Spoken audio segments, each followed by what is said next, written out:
Assalamualaikum warahmatullahi wabarakatuh. Pertama-tama marilah kita panjatkan puji syukur kehadirat Allah Subhanahu wa Ta'ala yang telah memberikan rahmat hidayahnya pada kita semua sehingga pagi hari ini kita dapat belajar bersama. Semoga kalian dalam keadaan sehat selalu, tetap semangat dalam belajar. Untuk materi kali ini, Ibu akan menyampaikan tentang penguatan agrikultur di Indonesia. Tujuan pembelajaran kali ini, siswa dapat menganalisis model penguatan agrikultur. Ekonomi agrikultur merupakan upaya peningkatan perekonomian dengan memberdayakan sektor pertanian. Agrikultur merupakan kegiatan pemanfaatan sumber daya hayati yang dilakukan manusia untuk menghasilkan bahan pangan, bahan baku industri, sumber energi, atau untuk mengelola lingkungan hidupnya. Kegiatan pemanfaatan sumber daya hayati yang termasuk dalam agrikultur biasa dipahami orang sebagai budidaya tanaman, bercocok tanam, atau pembesaran hewan ternak. Agrikultur dapat pula berupa pemanfaatan mikroorganisme dan bioenzim dalam pengolahan produk lanjutan seperti pembuatan keju dan tempe atau sekedar ekstraksi semata, seperti penangkapan ikan atau eksploitasi hutan. Contoh gambar agrikultur, ini adalah gambar pertanian, kegiatan pertanian, ini hidroponik, dan ini gambar sayuran seperti tomat, brokoli, dan lain sebagainya. Dukungan pemerintah dalam pengembangan agrikultur antara lain berupa pemberian subsidi, pupuk, serta benih.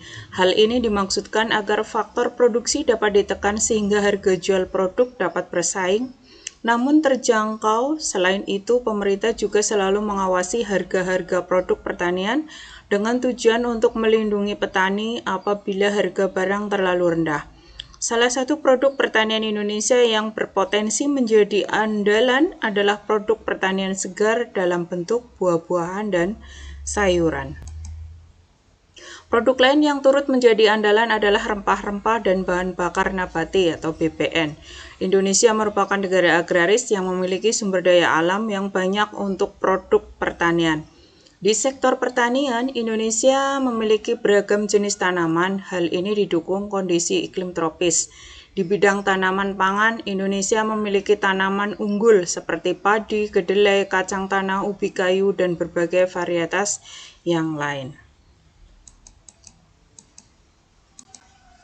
Sektor pertanian di Indonesia merupakan kontributor besar dalam pendapatan nasional, penyerapan tenaga kerja, penyediaan pangan, dan penyediaan bahan baku industri.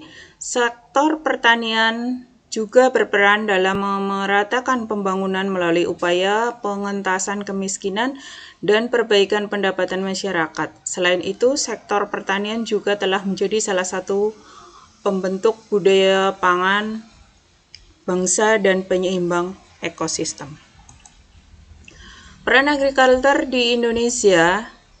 Indonesia merupakan negara yang kaya akan sumber daya alam. Tanahnya subur, sampai saat ini sebagian besar masyarakat Indonesia bermata pencaharian sebagai petani. Pertanian atau agrikultur merupakan sektor primer dalam perekonomian, sektor penting untuk menyumbang hampir setengah dari perekonomian. Selain itu, agrikultur juga berperan sebagai penghasil devisa negara melalui ekspor. Pengembangan sektor agrikultur Indonesia sampai saat ini masih belum dapat memberikan sumbangan yang tinggi jika dilihat dari tingkat kesejahteraan pelaku sektor dan kontribusinya pada pendapatan nasional. Pembangunan agrikultur di Indonesia dianggap penting dari keseluruhan pembangunan nasional. Pembangunan agrikultur atau pertanian di Indonesia mempunyai peranan penting, antara lain potensi sumber daya alam yang besar dan beragam, pangsa terhadap pendapatan nasional yang cukup besar, besarnya pangsa terhadap ekspor nasional, besarnya penduduk Indonesia yang menggantungkan hidupnya pada sektor ini, perannya dalam penyediaan pangan masyarakat dan menjadi basis pertumbuhan di pedesaan. Hambatan pengembangan agrikultur di Indonesia. Pengembangan di bidang agrikultur di Indonesia mempunyai beberapa hambatan, antara lain sebagai berikut. Yang pertama, skala usaha pertanian pada umumnya relatif kecil. 2. Modal terbatas. 3. Penggunaan teknologi masih sederhana. 4. Sangat dipengaruhi musim. 5. Pada umumnya berusaha dengan tenaga kerja keluarga. 6. Akses terhadap kredit teknologi dan pasar rendah. 7. Pasar hasil pertanian sebagian besar dikuasai oleh pedagang-pedagang besar sehingga akan merugikan petani.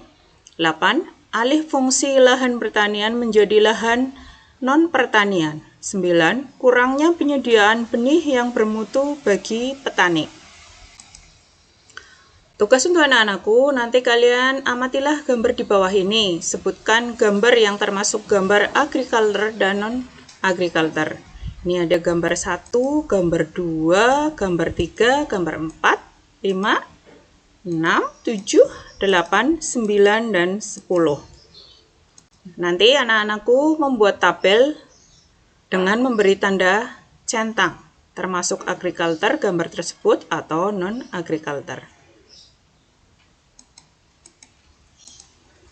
Selamat mengerjakan, sukses selalu buat anak-anakku semuanya. Berjuanglah demi cita-cita kalian, gunakanlah waktu sebaik-baiknya. Sekian, terima kasih. Wassalamualaikum warahmatullahi wabarakatuh.